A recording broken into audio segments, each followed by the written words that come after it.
യേശുക്രിസ്തുവിന്റെ നിസ്തുല്യ നാമത്തിൽ എല്ലാ കൂട്ടുകാർക്കും ഒരു പ്രാവശ്യം കൂടി വന്ദനം. നിങ്ങളെല്ലാവരും വളരെ സന്തോഷത്തോടുകൂടെ ഈ ഞായറാഴ്ചയിൽ സൺഡേ സ്കൂൾ പഠിക്കുവാൻ എത്തിയിരിക്കുന്നു എന്ന് ഞാൻ വിശ്വസിക്കുന്നു. നിങ്ങളെ എല്ലാവരെയും ഒരു പ്രാവശ്യം കൂടെ എനിക്ക് കാണുവാൻ കഴിഞ്ഞതിൽ ഞാൻ വളരെയധികം സന്തോഷിക്കുകയാണ്.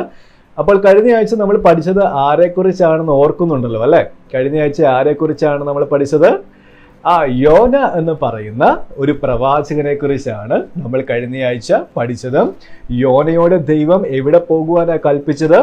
നിനവേക്ക് പോകുവാൻ വേണ്ടിയാണ് പറഞ്ഞത്. പക്ഷെ യോന എങ്ങോട്ടേക്ക് പോകുവാനാണ് യാത്ര പുറപ്പെട്ടത്? തർസീസിലേക്ക് പോകുവാൻ വേണ്ടിയായിരുന്നു. Very good. എന്നാൽ അനുസരണക്കേട് കാണിച്ച് തർസീസിലേക്ക് യോന യാത്ര പുറപ്പെട്ടത് കൊണ്ട് വഴി മധ്യത്തിൽ വെച്ച് യോന സമുദ്രത്തിലേക്ക് വലിച്ചെറിയപ്പെടുവാനിടയായി. പക്ഷെങ്കില് ദൈവം തൻ്റെ ഭക്തനെ സ്നേഹിച്ചത് കൊണ്ട് ഒരു മഹാമത്സ്യത്തെ സമുദ്രത്തിൽ ദൈവം കൽപ്പിച്ചാക്കിയിട്ടുണ്ടായിരുന്നു. ആ മഹാമത്സ്യം വന്നിട്ട് യോനയെ വിഴുങ്ങുവാനിടയായി തീർന്നു. അങ്ങനെ 3 ദിവസങ്ങൾക്ക് ശേഷം യോന മത്സ്യത്തിന്റെ വയറ്റിൽ കിടന്ന് നിലവിളിച്ച് പ്രാർത്ഥിച്ചപ്പോൾ ആ മത്സ്യം യോനയെ ഒരു കരയ്ക്ക് കൊണ്ടുപോയി ഛർദ്ദിച്ചു കളഞ്ഞു. പിന്നീട് യോന നിനവേ എന്ന് പറയുന്ന ദേശത്ത് പോവുകയും ആ ദേശത്തോട് ദൈവത്തിന്റെ അരുളപ്പാട് അവിടെ പറയുകയും ചെയ്യുവാനിടയായി. അതിന്റെ ഫലമായിട്ട് നിനവേക്കാർ അവരുടെ ദുർമാർഗങ്ങളെയൊക്കെ വിട്ടിട്ട് മാനസാന്തരപ്പെട്ട് ദൈവത്തിങ്കിലേക്ക് വരുവാൻ ഇടയായി തീർന്നു. അങ്ങനെ ദൈവം നിനവേക്ക് വരുത്തും എന്ന് പറഞ്ഞിരുന്ന അനർത്ഥത്തെക്കുറിച്ച് അനുതപിക്കുകയും അതിൽ നിന്ന് നിനവേക്കാരെ പിടിവിക്കുകയും ചെയ്ത നല്ലൊരു കഥയായിരുന്നു കഴിഞ്ഞ ആഴ്ച നമ്മൾ പഠിച്ചത്. എന്നാൽ ചില ആഴ്ചകളായിട്ട് നിങ്ങൾ പഴയ നിയമത്തിലുള്ള ചില വ്യക്തികളെ, പ്രവാചകന്മാരെയൊക്കെ പരിചയപ്പെട്ടുകൊണ്ടിരിക്കുകയായിരുന്നു. ഇന്ന് പുതിയ നിയമത്തിലുള്ള ഒരു വ്യക്തിയെയാണ് നമ്മൾ പരിചയപ്പെടാൻ വേണ്ടി പോകുന്നത്. അദ്ദേഹത്തിന്റെ വേഷവിധാനങ്ങളെ കുറിച്ചൊക്കെ പറയുമ്പോൾ ആരാണെന്ന് നിങ്ങൾക്ക് ഏകദേശമൊക്കെ മനസ്സിലാകും. ഞാൻ ചില കാര്യങ്ങളൊക്കെ പറയാം. ഒന്ന്, അദ്ദേഹം ധരിക്കുന്നത് ഒട്ടക രോമം കൊണ്ടുള്ള ഉടുപ്പാണ്. ഓക്കെ, ഒട്ടക രോമം കൊണ്ടുള്ള ഉടുപ്പാണ് ധരിക്കുന്നത്. അരയില് ഒരു തോൾ വാറ് ധരിക്കുന്നുണ്ട്. അരയിലൊരു തോൾ വാറ് ധരിക്കുന്നുണ്ട്. മാത്രമല്ല ഇദ്ദേഹം ഭക്ഷിക്കുന്നത് എന്താണെന്നറിയാമോ? കഴിക്കുന്നത് എന്താണെന്നറിയാമോ? കഴിക്കുന്നത് കാട്ടുതേനും വെട്ടിക്കിളിയുമാണ്. കാട്ടുതേനും വെട്ടിക്കിളിയുമാണ് പ്രധാനമായിട്ടും ഭക്ഷിക്കുന്നത്.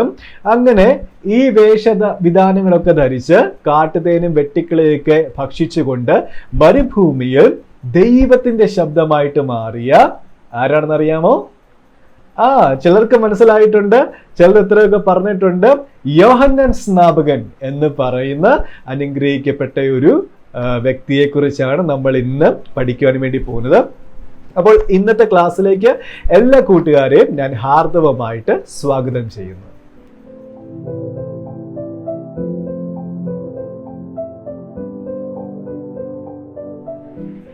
കുഞ്ഞുങ്ങളെ, നിങ്ങൾ ആരെങ്കിലും സ്നാനപ്പെടുത്തുന്നത് കണ്ടിട്ടുണ്ടോ? അതായത് ഏതെങ്കിലും ഒരു ജലാശയത്തിലോ തോട്ടിലോ ഒക്കെ പാസ്ത്രങ്ങൾ നിന്നിട്ട് ഒരു വ്യക്തിയെ ആ വെള്ളത്തിലേക്ക് പൂർണ്ണമായിട്ട് മുക്കിയിട്ട് പൊക്കിയെടുക്കുന്നത് കണ്ടിട്ടുണ്ടോ?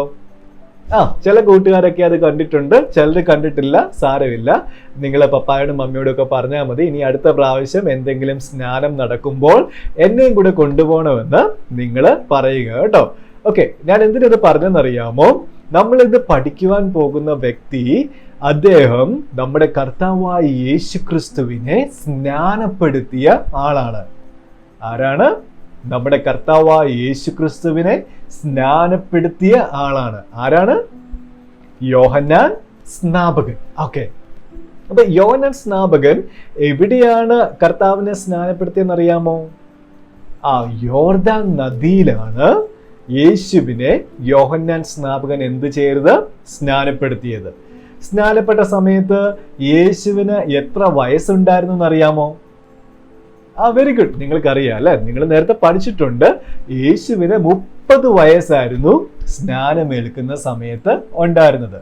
അപ്പൊ നമ്മൾ ഇത് പഠിക്കുവാൻ പോകുന്ന യോഹന്നാൻ സ്നാപകൻ എന്ന് പറയുന്ന ആ വ്യക്തി, അദ്ദേഹം യേശുവിന് വഴിയൊരുക്കുവാൻ, അല്ലെങ്കിൽ യേശുവിനെ ലോകത്തിന് പരിചയപ്പെടുത്തുവാൻ വേണ്ടി നമ്മുടെ കർത്താവിന് മുന്നോടിയായിട്ട് ഭൂമിയിലേക്ക് വന്ന ഒരു മനുഷ്യനായിരുന്നു അല്ലെ? ഇപ്പോൾ എന്നെ നിങ്ങൾക്ക് പരിചയപ്പെടുത്തണമെങ്കിൽ നിങ്ങൾ എൻ്റെ പേര് ഇതിനകത്ത് എഴുതി കാണിക്കുന്നുണ്ട് അല്ലേ? അല്ലെങ്കിൽ ഞാൻ നിങ്ങളോട് എന്ത് ചെയ്യണം? ഞാൻ ആരാണ്, എൻ്റെ പേരെന്താണ്, ഞാൻ എന്താണ് ചെയ്യുന്നത് തുടങ്ങിയുള്ള കാര്യങ്ങളെക്കുറിച്ച് നിങ്ങൾക്ക് പറഞ്ഞു തരണം എന്ന് പറഞ്ഞതുപോലെ തന്നെ യേശുവിനെ യഥാർത്ഥത്തിൽ ലോകത്തിന് പരിചയപ്പെടുത്തി കൊടുത്ത ആളാണ് യോഹന്നാൻ സ്നാപകൻ. യോഹന്നാൻ സ്നാപകൻ പറഞ്ഞു, ഇതാ ലോകത്തിന്റെ പാപം വഹിക്കുന്ന ദൈവത്തിന്റെ കുഞ്ഞാടാണ് യേശുവെന്നാണ് യോഹന്നാൻ സ്നാപകൻ യേശുവിനെ കുറിച്ച് പറഞ്ഞത്. അപ്പോൾ നിങ്ങൾക്കൊരു സംശയം തോന്നും, യേശുവിന്റെ 12 ശിഷ്യന്മാരിൽ ഒരു യോഹന്നാൻ ഉണ്ടല്ലേ? സുവിശേഷം നിങ്ങൾ എടുത്തു നോക്കുകയാണെങ്കിൽ മത്തായി, മർക്കോസ് കഴിഞ്ഞ് ലൂക്കോസ് കഴിഞ്ഞ് പിന്നെ യോഹന്നാന്റെ സുവിശേഷം അവിടെ എഴുതിയിട്ടുണ്ട്. അപ്പോൾ നിങ്ങൾക്കൊരു സംശയം തോന്നും, ഈ പറഞ്ഞ സ്നാപക യോഹന്നാനാണോ ഈ സുവിശേഷം എഴുതിയതെന്നല്ലേ? പക്ഷെങ്കിൽ അങ്ങനെയല്ല. യേശുവിന്റെ ശിഷ്യനായിരുന്ന യോഹന്നാൻ മറ്റൊരു യോഹന്നാനാണ് അല്ലെ? നിങ്ങളുടെ പേര് എന്താണ്? വെരി ഗുഡ്, നിങ്ങളുടെ പേര് നല്ല പേരാണ്. ആ പേര് തന്നെയുള്ള വേറെ കൂട്ടുകാരുമില്ലേ? ഇഷ്ടം പോലെ കൂട്ടുകാരുണ്ടല്ലേ? ഒരുപക്ഷെ നിങ്ങൾ പഠിക്കുന്ന ക്ലാസ്സിൽ തന്നെ ആ കൂട്ടുകാരുണ്ടായിരിക്കും. പക്ഷെ നിങ്ങളുടെ പേരൊന്നാണെങ്കിലും നിങ്ങൾ രണ്ടുപേരും രണ്ടാൾക്കാരാണ് അല്ലെ? എന്ന് പറഞ്ഞതുപോലെ തന്നെ ഇവിടെ യേശുവിന്റെ ശിഷ്യനായ ഒരു യോഹന്നാൻ ഉണ്ടെങ്കിലും യോഹന്നാൻ സ്നാപകൻ എന്ന് പറയുന്നത് മറ്റൊരു വ്യക്തിയായിരുന്നു.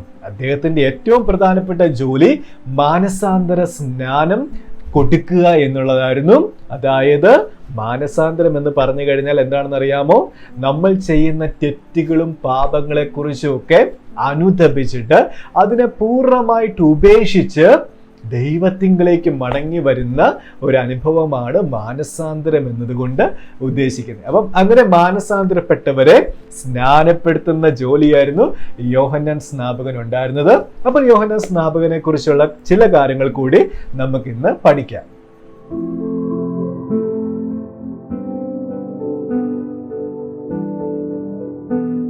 ഹെരോദാവ് എന്ന് പറയുന്ന ഒരു രാജാവ് യഹൂദിയ ദേശത്ത് ഭരിക്കുന്ന സമയത്താണ് യോഹന്നാൻ സ്നാപകൻ ജനിക്കുന്നത്. ഏത് രാജാവിന്റെ കാലഘട്ടത്തിലാണ്? ഹെരോദാവ് എന്ന് പറയുന്ന രാജാവിന്റെ കാലഘട്ടത്തിൽ. യോഹന്നാൻ സ്നാപകന്റെ പിതാവിന്റെ പേര് നിങ്ങൾക്കറിയാമോ? ചിലർക്കറിയാം അല്ലെ? ഓക്കെ, ഞാൻ പറഞ്ഞു തരാം. യോഹന്നാൻ സ്നാപകന്റെ പിതാവിന്റെ പേരാണ് സെഖരിയാവ്. എന്താണ്? സെഖരിയാവ്. ഓക്കെ, ഇനി യോഹന്നാൻ സ്നാപകന്റെ മാതാവിന്റെ പേരാണ് എലിശബേത്ത്. എന്താണ്? എലിശബേത്ത്. ഓക്കെ, അപ്പൊ യോഹന്നാൻ സ്നാപകന്റെ മാതാപിതാക്കന്മാരുടെ പേരെന്തൊക്കെയാണ്? സെഖരിയാവും എലിശബേത്തും. ഓക്കെ, ഈ രണ്ടു പേരും ദൈവസന്നിധിയിൽ വളരെ നീതിയുള്ളവരും ദൈവത്തിന്റെ എല്ലാ പ്രമാണങ്ങളും ചട്ടങ്ങളും ഒക്കെ അതുപോലെ പ്രമാണിക്കുന്നവരും ഒന്നിലും ഒരു കുറ്റവുമില്ലാത്ത നല്ല ഒരു അനുഗ്രഹിക്കപ്പെട്ട കുടുംബമായിരുന്നു സെഖരിയാവിന്റെയും എലിശബേത്തിന്റെയും. പക്ഷെങ്കിൽ അവർക്കൊരു സങ്കടം മാത്രം ഉണ്ടായിരുന്നു. എന്താണെന്നറിയാമോ? അവരുടെ വിവാഹമൊക്കെ കഴിഞ്ഞിട്ട് അല്ലെങ്കിൽ അവരുടെ കല്യാണമൊക്കെ കഴിഞ്ഞിട്ട് ഒരുപാട് വർഷങ്ങൾ കഴിഞ്ഞിട്ടും അവർക്ക് മക്കളില്ലായിരുന്നു. സെഖരിയാവും എലിസബത്തിനും ഒക്കെ നല്ല പ്രായമായി. അവരുടെ മുടിയൊക്കെ നരയ്ക്കാൻ തുടങ്ങി. സെഖരിയാവിൻ്റെ താടിയൊക്കെ നരയ്ക്കാൻ തുടങ്ങി. എലിസബത്തിൻ്റെ ശരീരത്തിലൊക്കെ ചുളിവുകളൊക്കെ വീഴാൻ തുടങ്ങി. അങ്ങനെ വളരെ ക്ഷീണിക്കാൻ വേണ്ടി തുടങ്ങി. അവർക്ക് നല്ല പ്രായമായി. പക്ഷെങ്കിൽ അവർക്ക് എന്തില്ലായിരുന്നു? മക്കള് ഇല്ലായിരുന്നു. പക്ഷെങ്കിൽ അവർ ദൈവസന്നിധിയിൽ എന്നും പ്രാർത്ഥിക്കുമായിരുന്നു, ദൈവമേ ഞങ്ങൾക്കൊരു കുഞ്ഞിനെ തരണമേ എന്ന്. അങ്ങനെ ഇരിക്കുമ്പോൾ ഒരു ദിവസം സെഖരിയാവിന്റെ ജോലി ഞാൻ പറഞ്ഞില്ലല്ലോ അല്ലെ? സെഖരിയാവിന്റെ ജോലിയാണ്, അദ്ദേഹം ഒരു പുരോഹിതനായിരുന്നു. എന്താണ്? പുരോഹിതനായിരുന്നു. അതായത് നമ്മളുടെ പാസ്റ്റർമാരൊക്കെ ഇങ്ങനെ ദൈവസന്നിധിയിൽ ശുശ്രൂഷിക്കുന്നത് പോലെ ദൈവസന്നിധിയിൽ ശുശ്രൂഷിക്കുന്ന ഒരു പുരോഹിതനായിരുന്നു ആര്? സെഖരിയാവ്. ഒരു ദിവസം സെഖരിയാവ് ദൈവസന്നിധിയിൽ ഇങ്ങനെ ശുശ്രൂഷകൾ ചെയ്യുന്ന സമയത്ത് പെട്ടെന്ന് ദൈവത്തിന്റെ ഒരു ദൂതൻ തനിക്ക് പ്രത്യക്ഷനായി. ആരാണ്? ദൈവത്തിന്റെ ഒരു ദൂതൻ. നിങ്ങൾ ദൈവദൂതനെ കണ്ടിട്ടുണ്ടോ? മാലാഖയെ കണ്ടിട്ടുണ്ടോ? ഉണ്ടല്ലേ? നിങ്ങൾ ഫോട്ടോസിലൊക്കെ കണ്ടിട്ടുണ്ട്, അല്ലെങ്കിൽ TV-യിലൊക്കെ കണ്ടിട്ടുണ്ട്. പക്ഷെ അതൊന്നും ഒറിജിനൽ അല്ലേ, ശരിക്കും ഉള്ളതല്ല. സെഖരിയാവ് യഥാർത്ഥത്തിലുള്ള ഒരു ദൈവദൂതനെ എന്ത് ചെയ്തു? കണ്ടു. ആ ദൈവദൂതന്റെ പേര് നിങ്ങൾക്കറിയാമോ? ഞാൻ നിങ്ങൾക്ക് ആ ദൂതന്റെ പേര് പറഞ്ഞു തരാം. ദൂതന്റെ പേരാണ് ഗബ്രിയേൽ. എന്താണ്? ഗബ്രിയേൽ. ഓക്കെ, അപ്പൊ ഗബ്രിയേൽ ദൂതൻ സെക്കറിയാവിന് പ്രത്യക്ഷനായിട്ട് സെക്കറിയാവിനോട് പറഞ്ഞു, സെക്കറിയാവേ, നിങ്ങളുടെ പ്രാർത്ഥനയ്ക്ക് മറുപടിയായി നിങ്ങൾക്കൊരു കുഞ്ഞ് ജനിക്കാൻ പോവാണ്, നിങ്ങൾക്കൊരു മകൻ ജനിക്കാൻ വേണ്ടി പോവുകയാണ്. ഇത് കേട്ടപ്പോൾ സെക്കറിയാവിന് സന്തോഷം വന്നെങ്കിലും പെട്ടെന്ന് തനിക്കൊരു വലിയൊരു അവിശ്വാസമുണ്ടായി.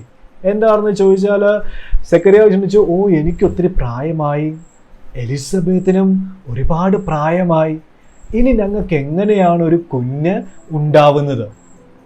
ഉടനെ ദൂതൻ പറഞ്ഞു, ഞാൻ പറഞ്ഞ കാര്യം വിശ്വസിക്കാതിരുന്നത് കൊണ്ട് ഇനി ആ കുഞ്ഞ് ഉണ്ടാകുന്നത് വരെ നീ ഒരു ഊമനായി പോകും. എന്താ ഊമൻ എന്ന് പറഞ്ഞാൽ സംസാരിക്കാൻ കഴിയാതിരിക്കുന്ന അവസ്ഥയാണ്, അല്ലെ? അയ്യോ, നമുക്ക് നമ്മുടെ ശബ്ദം പുറത്തേക്ക് വരുന്നില്ലെങ്കിൽ എന്ത് ബുദ്ധിമുട്ടായിരിക്കും എന്ന് പറഞ്ഞ പോലെ ആ ഒരു കുഞ്ഞ് ജനിക്കുന്നത് വരെ സെക്കറിയാവ് ഒരു ഊമനായിരിക്കുമെന്ന് ദൂതൻ സെക്കറിയാവിനോട് പറഞ്ഞു. അതിന് കൂടെ ദൂതൻ ഒരു കാര്യം കൂടെ പറഞ്ഞു, ആ കുഞ്ഞ് ജനിച്ചു കഴിയുമ്പോൾ ഒരു പേരിടണം. ആ പേരും പറഞ്ഞു കൊടുത്തു. എന്താണെന്നറിയാമോ? നിങ്ങൾ പറഞ്ഞ ഏത് പേരാണ്?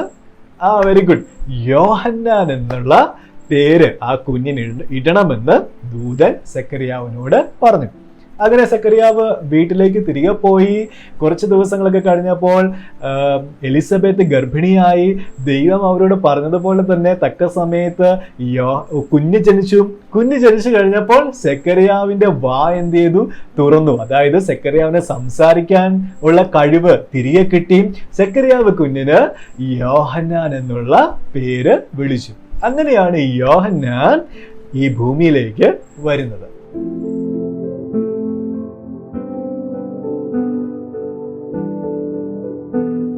അങ്ങനെ യോഹന്നാൻ വളർന്ന് വലുതായി. തിബരിയാസ് എന്ന് പറയുന്ന ഒരു റോമൻ ചക്രവർത്തിയുടെ 15ാമത്തെ വർഷത്തില് യഹൂദിയ ദേശം ഭരിച്ചിരുന്നത് പീലാത്തോസ് എന്ന് പറയുന്ന ഒരു വ്യക്തിയായിരുന്നു. ആരാണ്? പീലാത്തോസ് എന്ന് പറയുന്ന ഒരു വ്യക്തിയായിരുന്നു യഹൂദിയ ദേശം ഭരിച്ചിരുന്നത്. പീലാത്തോസിന്റെ ഈ കാലഘട്ടത്തിലാണ് യോഹന്നാൻ തന്റെ ശുശ്രൂഷകൾ ആരംഭിക്കുന്നത്. ഞാൻ നേരത്തെ നിങ്ങളോട് പറഞ്ഞിരുന്നു, യോഹന്നാന്റെ പിതാവിന്റെ ജോലി എന്താണ്? യോഹന്നാന്റെ പിതാവ് ഒരു പുരോഹിതനായിരുന്നു, അല്ലെ? പുരോഹിതന്മാര് സാധാരണ എവിടെയാണ് ശുശ്രൂഷകൾ ചെയ്യുന്നത്? പള്ളികളിലാണ്, അല്ലെങ്കിൽ ദേവാലയങ്ങളിലാണ്, അല്ലെ? അന്നത്തെ കാലത്തെ യെരുശലേം ദേവാലയം എന്ന് പറഞ്ഞാൽ പ്രൗഢഗംഭീരമായ അല്ലെങ്കിൽ അതിമനോഹരമായ സൃഷ്ടികളായിരുന്നു. അവിടെയാണ് പുരോഹിതന്മാരൊക്കെ എന്ത് ചെയ്യുന്നത്? ശുശ്രൂഷകൾ ചെയ്യുന്നത്. അപ്പം സെക്കറിയാവിന്റെ മകനായ യോഹന്നാൻ യഥാർത്ഥത്തിൽ ഒരു പുരോഹിതനാണ്. അതെന്തുകൊണ്ട് അങ്ങനെ പറയുന്നത്? നിങ്ങൾക്കറിയാമല്ലോ, പഴയ നിയമത്തില് ലേവ്യ ഗോത്രത്തിൽ പെട്ടവരാണ് പുരോഹിത വർഗമെന്ന് പറയുന്നത്. സെക്കറിയാവും എലിസബത്തും ഒക്കെ ലേവ്യ ഗോത്രത്തിൽ പെട്ടവരാണ്. പ്രത്യേകിച്ച് എലിസബത്ത് അഹരോന്യ കുടുംബത്തിൽപ്പെട്ട ഒരു വ്യക്തിയാണ്. അപ്പോൾ സെക്കറിയാവിന്റെ കാലഘട്ടം കഴിയുമ്പോൾ അടുത്ത പുരോഹിതനായിട്ട് വരുന്നത് ആരാണ്? യോഹന്നാൻ സ്നാപകൻ ആണ്. അപ്പോൾ പുരോഹിതന്മാർ എവിടെയാ ശുശ്രൂഷ ചെയ്യുന്നത്? ദേവാലയത്തിലാണ്. പക്ഷേ നമ്മുടെ യോഹന്നാൻ സ്നാപകൻ വളരെ വ്യത്യസ്തമായ ഒരു വഴിയാണ് തിരഞ്ഞെടുത്തത്. യോഹന്നാൻ പോയത് എങ്ങോട്ടേക്കാണെന്നറിയാമോ? മരുഭൂമിയിലേക്കാണ് പോയത്. മരുഭൂമിയിൽ ചെന്നിട്ട് അവിടെയുള്ള ജനത്തോട് മാനസാന്തരപ്പെടുവാൻ വേണ്ടി പറഞ്ഞ് അവരെ വെള്ളത്തിൽ സ്നാനപ്പെടുത്തുവാൻ ആരംഭിച്ച ഒരു പ്രവൃത്തിയായിരുന്നു യോഹന്നാൻ ചെയ്തത്. എന്തിനാ യോഹന്നാൻ മരുഭൂമിയിലേക്ക് പോയത്? നമ്മുടെ കർത്താവായ യേശു ക്രിസ്തുവിന് വഴി കാണിക്കുവാൻ. അതായത് യേശു ക്രിസ്തുവിന് മുന്നോടിയായിട്ടാണ് യോഹന്നാൻ സ്നാപകൻ മരുഭൂമിയിലേക്ക് പോയത്. യോഹന്നാൻ സ്നാപകൻ എന്താ ധരിച്ചിരുന്നെന്ന് അറിയാമോ? ഒട്ടക രോമം കൊണ്ടുള്ള ഉടുപ്പായിരുന്നു യോഹന്നാൻ ധരിച്ചിരുന്നത്. അരയിൽ ഒരു തോൾവാറ് ധരിക്കാറുണ്ടായിരുന്നു. എന്തൊക്കെയാണ്? ഒട്ടക രോമം കൊണ്ടുള്ള ഉടുപ്പും അരയിൽ ഒരു തോൾവാറും. എന്താ കഴിക്കുന്നതെന്ന് അറിയാമോ? വെട്ടിക്കിളിയും കാട്ടുതേനും. എന്തൊക്കെയാണ്? വെട്ടിക്കിളിയും കാട്ടുതേനും.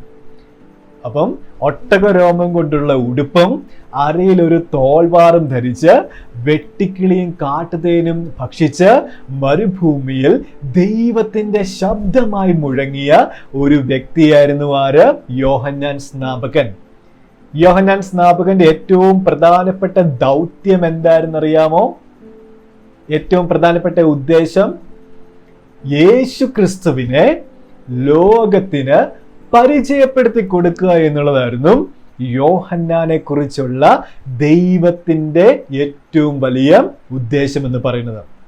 കുഞ്ഞുങ്ങളെ, നമ്മളെ കുറിച്ചെല്ലാം ദൈവത്തിനൊരു ഉദ്ദേശമുണ്ട്. നമുക്ക് ഓരോ ആഗ്രഹങ്ങളുണ്ട് അല്ലെ? നിങ്ങൾ വളർന്നു കഴിയുമ്പോൾ ആരാകണമെന്ന ആഗ്രഹം? ഡോക്ടർ ആകാൻ ആഗ്രഹമുണ്ട്, എഞ്ചിനീയർ ആകാൻ ആഗ്രഹമുണ്ട്, പ്രൊഫസർ ആകാൻ ആഗ്രഹമുണ്ട്. നിങ്ങൾക്കെല്ലാവർക്കും പല പല ആഗ്രഹങ്ങളാണ് ഉള്ളത് അല്ലേ? എങ്കിലും നമ്മുടെ ആഗ്രഹങ്ങളെക്കാളെല്ലാം ഉപരിയായിട്ട് ദൈവത്തിന് നമ്മളെക്കുറിച്ചുള്ള ഒരു ഉദ്ദേശമുണ്ട്. ഇപ്പൊ കുഞ്ഞുങ്ങൾ പ്രാർത്ഥിക്കുമ്പോൾ ഇങ്ങനെയുടെ പ്രാർത്ഥിക്കണം: ദൈവമേ, അങ്ങ് എന്നെക്കുറിച്ച് എന്താണോ ആഗ്രഹിക്കുന്നത് അതായി തീരുവാൻ എന്നെ അങ്ങയുടെ കരങ്ങളിലേക്ക് ഭരമേൽപ്പിക്കുന്നു. ദൈവത്തിന് നമ്മളെക്കുറിച്ചുള്ള ആഗ്രഹം ഒരിക്കലും മോശമായിട്ടുള്ളതല്ല. അത് ഏറ്റവും വിജയപ്രദമായിട്ടുള്ള, ഏറ്റവും സക്സസ്ഫുൾ ആയിട്ടുള്ള ആഗ്രഹമായിരിക്കും ദൈവത്തിന് നമ്മളെക്കുറിച്ച് ഉള്ളത്. അങ്ങനെ ലോകത്തിന് യേശു ക്രിസ്തുവിനെ പരിചയപ്പെടുത്തി കൊടുക്കുക എന്നുള്ള ഒരു ഉദ്ദേശമായിരുന്നു യോഹന്നാൻ സ്നാപകനെ കുറിച്ച് ദൈവത്തിനുള്ളത്. അങ്ങനെ യോഹന്നാൻ സ്നാപകൻ പറഞ്ഞു: ഇതാ ലോകത്തിന്റെ പാപത്തെ ചുമക്കുന്ന ദൈവത്തിന്റെ കുഞ്ഞാട് ആണെന്നാണ് യേശു ക്രിസ്തുവിനെ പരിചയപ്പെടുത്തി കൊടുത്തത്.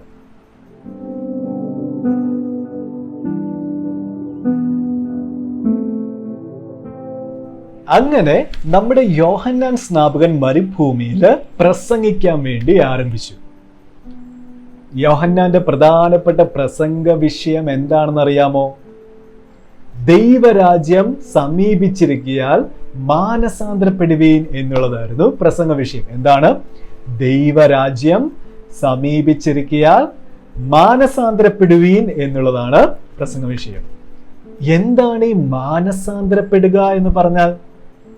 മാനസാന്തരപ്പെടുക എന്ന് പറഞ്ഞു കഴിഞ്ഞാൽ നമ്മൾ ചെയ്യുന്ന തെറ്റുകളെ കുറിച്ച് അല്ലെങ്കിൽ പാപപ്രവൃത്തികളെ കുറിച്ച് അനുതപിച്ച് ഏറ്റു പറഞ്ഞ് ഇനി ഒരിക്കലും അത് ചെയ്യത്തില്ലെന്ന് ഒരു തീരുമാനമെടുക്കുന്നതിനെയാണ് നമ്മൾ മാനസാന്തരം എന്ന് വിളിക്കുന്നത്. കുഞ്ഞുങ്ങളെ, നമ്മുടെ ജീവിതത്തിലൊക്കെ തെറ്റുകൾ വരാം അല്ലെ? തെറ്റുകൾ വരുന്നത് സാധാരണയാണ്. പക്ഷെങ്കിൽ ആ തെറ്റുകൾ വീണ്ടും വീണ്ടും ആവർത്തിച്ചു കൊണ്ടിരിക്കുന്നത് ശരിയായിട്ടുള്ള കാര്യമല്ല. തെറ്റുകൾ വന്നാൽ അതിനെ ഏറ്റു പറഞ്ഞിട്ട് ഉപേക്ഷിച്ച് മുന്നോട്ട് പോകുന്നതാണ് മാനസാന്തരത്തിന്റെ അനുഭവം എന്ന് പറയുന്നത്. അപ്പൊ എല്ലാവരും മാനസാന്തരപ്പെടണമെന്ന് യോഹന്നാൻ സ്നാപകൻ മരുഭൂമിയിൽ എന്ത് ചെയ്തു? വിളിച്ചു പറഞ്ഞു. അത് കേട്ട് ഒരുപാട് ആൾക്കാർ മാനസാന്തരപ്പെട്ട് യോഹന്നാന്റെ കൈക്കീഴിൽ യോർദാൻ നദിയിൽ സ്നാനമേറ്റു. അങ്ങനെ മാനസാന്തരപ്പെട്ടവരെ സ്നാനപ്പെടുത്തിയത് കൊണ്ടാണ് നമ്മൾ ഈ സ്നാനത്തെ മാനസാന്തര സ്നാനമെന്ന് വിളിക്കുന്നത്. ഓക്കെ, എന്തുകൊണ്ട് മാനസാന്തര സ്നാനം എന്ന് വിളിക്കുന്നത് മനസ്സിലായല്ലോ? മാനസാന്തരപ്പെട്ടവരെ സ്നാനപ്പെടുത്തിയത് കൊണ്ടാണ് മാനസാന്തര സ്നാനം എന്ന് നമ്മൾ ഇതിനെ വിളിക്കുന്നത്. ആ കാലഘട്ടങ്ങളിൽ അവിടെ ഉണ്ടായിരുന്ന പരീശന്മാരിലും ശാസ്ത്രിമാരിലും ഒക്കെ ചില ആൾക്കാർ വന്ന് യോഹന്നാന്റെ കൈക്കീഴിൽ സ്നാനമേറ്റു. ചില ആൾക്കാർ യോഹന്നാൻ പറഞ്ഞ പ്രസംഗമൊന്നും കേട്ടേയില്ല. അവർക്ക് യോഹന്നാൻ പറയുന്ന പ്രസംഗം ഇഷ്ടമില്ലായിരുന്നു. അവരുടെ പാപ വഴികളിൽ തന്നെ ജീവിക്കുന്നവരായിരുന്നു. അവരെ യോഹന്നാൻ വിളിച്ചെന്തെന്നറിയാമോ? സർപ്പസന്തതികളെ എന്നാണ്. എന്താണ്? സർപ്പസന്തതികളെ, അതായത് പിശാചിന്റെ സന്തതികളെ എന്നാണ്. എന്നാൽ ഒരുപാട് ആൾക്കാർ എന്ത് ചെയ്തു? യോഹന്നാൻ സ്നാപകന്റെ കൈക്കീഴിൽ വന്ന് സ്നാനം എടുക്കുവാൻ ഇടയായി തീർന്നു. യഥാർത്ഥത്തിൽ നമ്മുടെ കർത്താവായ യേശു ക്രിസ്തുവിന് മാനസാന്തരപ്പെടേണ്ട ഒരു ആവശ്യകത ഇല്ലായിരുന്നു അല്ലേ? കാരണം കർത്താവ് എന്തെങ്കിലും തെറ്റ് ചെയ്തിട്ടുണ്ടോ? ഒരു പാവപ്രവൃത്തികളും ചെയ്തിട്ടില്ല. പക്ഷെങ്കിൽ എല്ലാം അതിൻ്റെതായിട്ടുള്ള രീതിയിൽ നിറവേറപ്പെടേണ്ടതിനു വേണ്ടി കർത്താവും യോഹന്നാൻ സ്നാപകന്റെ കൈക്കീഴിൽ യോർദാൻ നദിയിൽ മാനസാന്തര സ്നാനത്തെ ഏൽക്കുവാനായിട്ട് ഇടയായി തീർന്നു.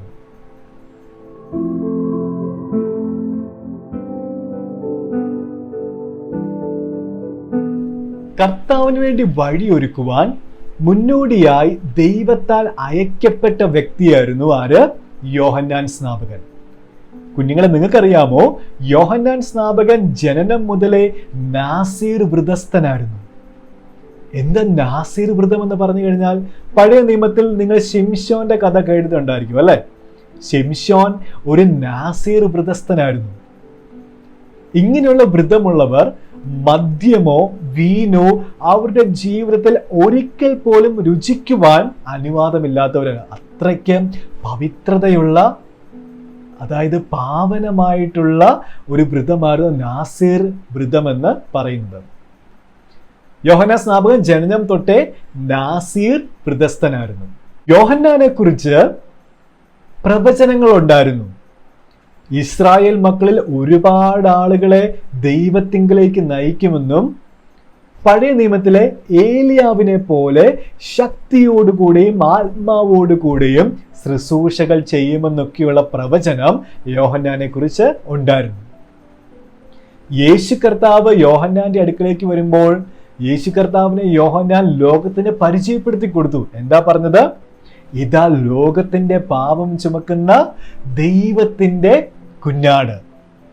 യോഹന്നാൻ എന്നിട്ട് പറഞ്ഞു, എൻ്റെ പിന്നാലെ വരുന്നവന്റെ ചെരുപ്പിന്റെ വാറഴിക്കുവാൻ പോലും ഞാൻ യോഗ്യനല്ല.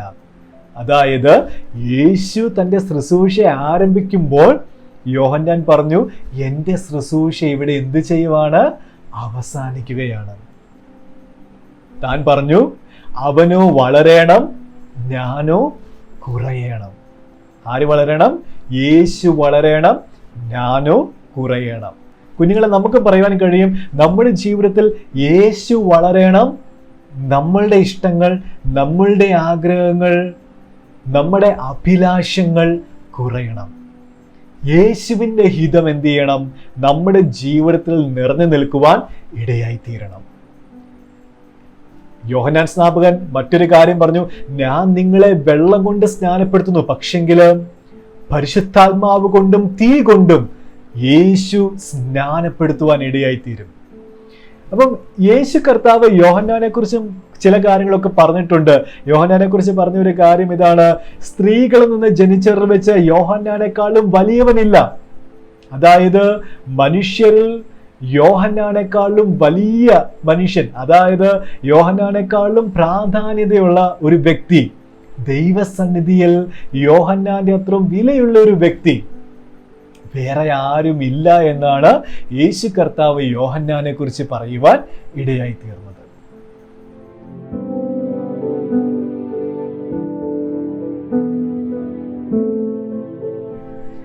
ജീവിതത്തിൽ വളരെ വിശുദ്ധിയും നീതിയും കാത്തു സൂക്ഷിക്കുന്ന ഒരു വ്യക്തിയായിരുന്നു യോഹന്നാൻ സ്നാപകൻ. അതുകൊണ്ട് തന്നെ ദൈവിക പ്രമാണങ്ങൾക്ക് വിരുദ്ധമായിട്ട് വരുന്ന അല്ലെങ്കിൽ എതിരായിട്ട് വരുന്ന എന്തിനേയും അദ്ദേഹം വിമർശിച്ചിരുന്നു. ഒരിക്കൽ ഗലീല ഭരിച്ചുകൊണ്ടിരുന്ന ഹെരോദ അന്തിപ്പാസ് തൻ്റെ സഹോദരനായ ഫിലിപ്പിന്റെ ഭാര്യയായ ഹെരോദിയെ വിവാഹം ചെയ്യുവാൻ ഇടയായി. ആരാണ്? ഹെരോദ അന്തിപ്പാസ്. ആരെ വിവാഹം ചെയ്തത്? ഹെരോദിയെ. അത് ന്യായപ്രമാണ പ്രകാരം തെറ്റാണെന്ന് യോഹന്നാൻ സ്നാപകൻ രാജാവിന്റെ മുഖത്ത് നോക്കി വിളിച്ചു പറയുവാൻ ഇടയായി. ഇത് കേട്ടപ്പോൾ ഹെരോദിയയ്ക്ക് യോഹന്നാൻ സ്നാപകനോട് വലിയ ദേഷ്യമുണ്ടായി. ഒരിക്കൽ നമ്മുടെ രാജാവായ ഹെരോദാവിന്റെ ജന്മദിനം വന്നപ്പോൾ ആഘോഷവേളയിൽ ഹെരോദിയുടെ മകൾ വന്ന് നൃത്തം ചെയ്യുവാൻ ഇടയായി. ആ നൃത്തം അവിടെ ഉണ്ടായിരുന്ന എല്ലാവർക്കും ഇഷ്ടപ്പെട്ടു. രാജാവിന് വളരെ ഇഷ്ടപ്പെട്ടു. രാജാവ് ആ മകളോട് പറഞ്ഞു, നീ എന്ത് ചോദിച്ചാലും അത് ഞാൻ നിനക്ക് തരും. ആ മകള് ചെന്ന് ഹെരോദിയോട് ചോദിച്ചു, അമ്മേ, ഞാൻ രാജാവിനോട് എന്താണ് ചോദിക്കേണ്ടത്? ഉടനെ ഹെരോദിയ പറഞ്ഞു, നീ ഒരു കാര്യം ചോദിക്ക്, യോഹന്നാൻ സ്നാപകന്റെ തല ശിരച്ഛേദം ചെയ്ത് ഒരു താലത്തിനകത്ത് അല്ലെങ്കിൽ ഒരു പാത്രത്തിനകത്ത് കൊണ്ട് തരുവാൻ പറയാൻ പറഞ്ഞു. അങ്ങനെ ആ മകൾ വന്ന് രാജാവിനോട് പറഞ്ഞു, എനിക്ക് വേണ്ടത് യോഹന്നാൻ സ്നാപകന്റെ തലയാണ്, അതൊരു താലത്തിൽ വെച്ച് എനിക്ക് തരണം. രാജാവിന് ഭയങ്കര ദുഃഖമായി. എന്തുകൊണ്ടെന്നാൽ രാജാവിനറിയാം യോഹന്നാൻ സ്നാപകൻ ഒരു നീതിമാനും വിശുദ്ധനും സത്യത്തിന് വേണ്ടി നിൽക്കുന്ന മനുഷ്യനുമാണ്. എങ്കിലും താൻ പറഞ്ഞ വാക്ക് പിന്മാറ്റുവാൻ കഴിയാത്തത് കൊണ്ട് യോഹന്നാൻ സ്നാപകന്റെ ശിരച്ഛേദം ചെയ്ത് തൻ്റെ തല ഒരു താലത്തിനകത്താക്കി ആ മകൾക്ക് കൊണ്ട് കൊടുക്കുവാൻ ഇടയായി. അങ്ങനെ സത്യത്തിന് വേണ്ടി നിലകൊണ്ടത് കൊണ്ട് യോഹന്നാൻ രക്തസാക്ഷിയായിട്ട് മാറുവാൻ ഇടയായി തീർന്നു. കുഞ്ഞുങ്ങളെ, ദൈവത്താൽ മാനിക്കപ്പെട്ടിട്ടുള്ള പലരും ലോകത്തിൽ മാനിക്കപ്പെട്ടവരായിരിക്കില്ല. ലോകത്തിന്റെ മാന്യതയല്ല നമുക്ക് ആവശ്യമായിട്ടുള്ളത്. നമ്മൾ ദൈവസന്നിധിയിൽ നീതിയും വിശുദ്ധിയും സത്യവുമുള്ള കുഞ്ഞുങ്ങളായി ദൈവത്താൽ മാനിക്കപ്പെട്ടവരായി വളർന്നു വരുവാൻ ഇടയായി തീരണം. അപ്പോൾ ഇന്നത്തെ ക്ലാസ് ഇവിടെ അവസാനിക്കുമ്പോൾ ഞാൻ നിങ്ങൾക്ക് ചെറിയൊരു ടാസ്ക് തരികയാണ്. നിങ്ങളുടെ ഭാവനയിലുള്ള യോഹന്നാൻ സ്നാപകന്റെ ചിത്രം നിങ്ങൾ വരയ്ക്കുക. അത് സബ്മിറ്റ് ചെയ്യേണ്ട ലിങ്കിൽ പോയി നിങ്ങൾ സബ്മിറ്റ് ചെയ്യുക. അപ്പോൾ വരുന്ന ആഴ്ച വീണ്ടും കാണുന്നതുവരെ എല്ലാ കുഞ്ഞുങ്ങളെയും സർവശക്തനായ ദൈവം തന്റെ കരങ്ങളിൽ സൂക്ഷിക്കട്ടെ എന്ന് പ്രാർത്ഥിച്ചുകൊണ്ട് നിർത്തുന്നു. ദൈവം നമ്മളെ ഏവരെയും അനുഗ്രഹിക്കുമാറാകട്ടെ.